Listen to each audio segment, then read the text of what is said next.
Galian pasir ilegal diduga masih marak terjadi di Kabupaten Lampung Timur.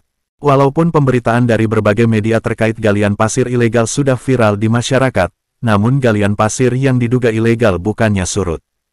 Namun malah makin marak dan diduga dikoordinir oleh Ketua Paguyuban Usaha Galian Pasir Ilegal dengan mengutip setoran dari pemilik galian pasir ilegal. Seperti yang terjadi di Kecamatan Pasir Sakti Kabupaten Lampung Timur contohnya, seorang pemilik tambang yang tinggal di Desa Kedung Ringin, Kecamatan Pasir Sakti, Kabupaten Lampung Timur, berinisial RD, menuturkan di Kecamatan Pasir Sakti terdapat kurang lebih 7 orang pengusaha tambang pasir ilegal di Desa Rejomulyo dan Mekarsari dengan 2 atau 3 titik mesin sedot. Menurutnya dalam sehari rata-rata per titik pengusaha tambang pasir bisa menjual 3-6 truk pasir ke pembeli lokal. Dirinya juga menyampaikan bahwa setiap truk pasir yang dijual mereka wajib setor untuk PAD pendapatan asli daerah, sebesar Rp100.000, yang disetorkan ke Ketua Pengusaha Galian Pasir Ilegal bernama Komang yang juga pengusaha galian pasir ilegal yang tinggal di Ruko Pasar Semarang Baru, Kecamatan Pasir Sakti, Kabupaten Lampung Timur. RD menuturkan sampai saat ini usaha penggalian pasir ilegal masih tetap berjalan, walaupun dirinya mengaku tahu itu melanggar hukum, dan pihak aparat kepolisian sektor Pasir Sakti sering menghimbau agar penggalian pasir dihentikan, namun karena merasa sudah memberi setoran untuk PAD ke oknum koordinator pengusaha galian pasir ilegal bernama Komang, mereka tetap nekat melakukan kegiatan penggalian pasir ilegalnya, sebelumnya dikoordinatori oleh Sugeng tapi sudah berhenti jadi sekarang setornya ke bos Komang, ujar RD. Sayangnya sampai berita ini dipublikasikan, Komang oknum yang diduga melakukan pungli dengan mengatasnamakan setoran PAD gagal ditemui guna konfirmasi terkait pengakuan RD. Dan pihak Pemkab Lampung Timur belum memberikan tanggapan tentang setoran PAD yang dikutip Komang ke penambang pasir ilegal di Kecamatan Pasir Sakti. Sunarso, Ketua DPD NGO Lantai Kabupaten Lampung Timur yang ikut turun melakukan investigasi, meminta agar aparat hukum dapat melakukan penertiban galian pasir ilegal. Menurutnya pengalian pasir ilegal dapat dijerat UU 4 2009 tentang pertambangan mineral dan batu bara, pasal 158 dengan ancaman pidana maksimal 10 tahun penjara. Dan berdasarkan pasal 160 ayat 2 Undang-Undang Nomor 4 Tahun 2009 tentang pertambangan mineral dan batu bara UU PMB disebutkan, setiap orang yang mempunyai IUP eksplorasi tetapi melakukan kegiatan operasi produksi dipidana dengan penjara paling lama 5 tahun dan denda paling banyak 10 miliar rupiah. Namun kenyataannya tindak penambangan tanpa izin produksi masih terjadi di wilayah hukum Lampung Timur. Penegakan hukum dalam tindak pidana penambangan pasir tanpa izin seharusnya dilakukan secara optimal dan tegas. Dan hukuman pidana diberikan kepada pelaku tindak pidana penambangan pasir tanpa izin harusnya dapat memberi efek jera sehingga pelaku tidak mengulanginya kembali. Parahnya lagi hal ini justru dimanfaatkan oleh Komang untuk melakukan pungli, bahkan mengatasnamakan PAD. Apakah mungkin usaha ilegal ada PAD yang dikutip Pemkab Lampung Timur, ujarnya. Menurutnya aparat hukum harus segera melakukan penyelidikan terkait dugaan pungli yang dilakukan Komang, supaya jelas kemana sebenarnya uang setoran yang mengatasnamakan PAD ini diarahkan, dan harus ditindak tegas sesuai aturan yang berlaku, pungkasnya. Tim investigasi Lantai News TV melaporkan. Pak Lasdi, Pak. Pak Lasdi, sampean punya galian pasir ya di wilayah Pasir Sakti ini? Punya, nggih. Ada berapa titik, Pak? Cuman satu, Pak. Satu. Yang tadi satu lagi katanya? Yang satu punya adik. Punya adik. Maksudnya adik. Dalam satu hari, Pak, itu bisa berapa rit keluar? Rata-rata aja. Kalau pas loading ya bisa 4-5 itulah, Pak. Nah, itu kan katanya dipungut 100.000 per rit. Itu setornya siapa, Pak? Bos Komang. Bos Komang itu Iya. Orang mana, Pak? Bos Komang orang Pasar Semarang Baru, Pak. Semarang Baru, Iya. Pasir Sakti juga Pasir berarti. Sakti. Itu berapa? 100.000. 100.000. Semua itu untuk semua penambang pasir. Iya, intinya yang di Pasir Sakti lah, Pak. Nah, itu alasan penarikan itu untuk apa, Pak? Ya bahasanya sih untuk PAD, Pak. PAD. PAD.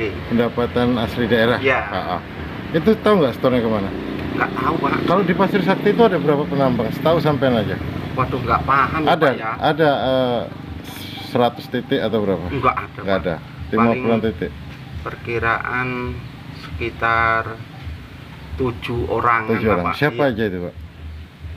Kasidi, Kasidi, Slamet, Hari, Midun, Sudi, Bos Komang sendiri, terus Bang Musa, Bang Jason. Itu berapa mesin mereka, Pak? Saya nggak paham kalau itu, Pakai Pak. mesin sedot itu ya? Pakai mesin sedot ya. Oh. Itu sampai sekarang masih berjalan? Masih. Di wilayah mana aja, Pak? Desa mana aja? Ya di Rejomulyo sama Mekarsari, Pak. Mekarsari? Iya. Oh, di situ rata-rata? Iya. Itu penjualan kemana, Pak? Penjualan untuk lokalan aja. Lokalan aja? Lokalan untuk sekitaran Pasir Sakti? Tapi setiap mobil satu ritnya dimintanya 100.000. Iya. Rata-rata mereka satu titik itu berapa mobil, Pak? Nggak, per hari? Kurang paham juga, kalau Pak. Di sampean sendiri? Kalau saya paling dalam per hari itu 2 rit. 2 rit? Iya. 2 rit? 2 rit. Satu titik ya? Satu titik. Berarti ada berapa titik, Pak? 3 titik? 3 titik. 3 titik? 3 mesin. 3 mesin sampean? Iya. Kalau yang lain-lain, Pak? Kalau yang lain nggak paham Nggak sih, paham. berapa Pak. Mereka warga Pasir Sakti semua? Pasir Sakti semua. Oh. Pasir Sakti semua. Yang setoran ini sekitar 1 mingguan loh, Pak. 1 minggu? Barusan 1 mingguan, iya. Untuk PAD ini? Untuk PAD. Kalau sebelumnya udah ada setoran juga kan? Kalau sebelumnya Pak Sugeng dulu Pak yang Sugeng, pegang kalau PAD, cuman itu setornya kemana aja katanya? kalau Pak Sugeng saya juga yang nggak paham. Sama tapi 100.000 juga. Oh, zaman dulu, cuman kata Pak Sugeng lah udah berhenti aja lah ini kayaknya kesel gitu bahasanya. Ya maksudnya intinya sekarang dia beralih ke kuarsa.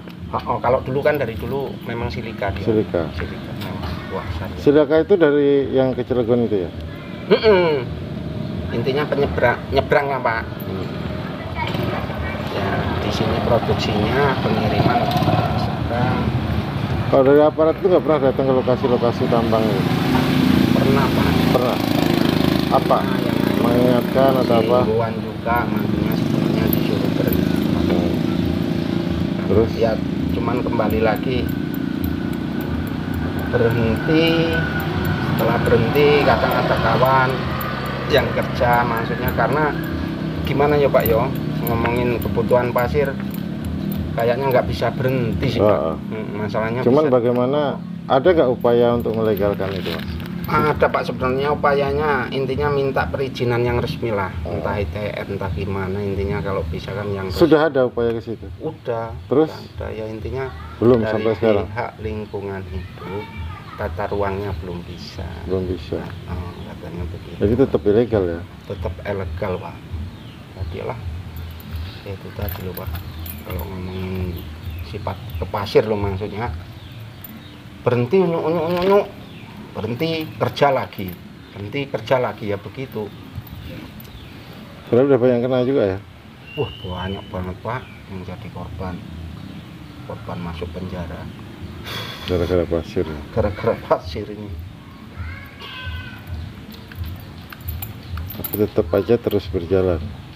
Tetap aja masih terus. Kalau berjalan. dari Polsek datang itu suka ngasih nggak, Pak? Enggak. Kalau dari pihak kepolisian nggak ada kok, Pak, yang maksudnya datang terus minta uang apa gimana, nggak ada. Ya intinya ya paling ngasih himbauan, adalah kerja yang lain. Itu dari Bima, Sintel atau? Dari Intel iya, terus dari... Siapa Intel kita sekarang, Pak? Sekarang Pak Leo. Oh, Pak Leo. Kalau Intel, kan Intelnya Leo sekarang. Yang ini? Ini Pak Bas, sama Pak Eki. Tumpukan ini? Iya. Pak Bas, tanahnya Pak Eki. Tanah Eki, PT Silika Timur Abadiah. Kurang lebih gitu deh. Kurang lebih seperti itu.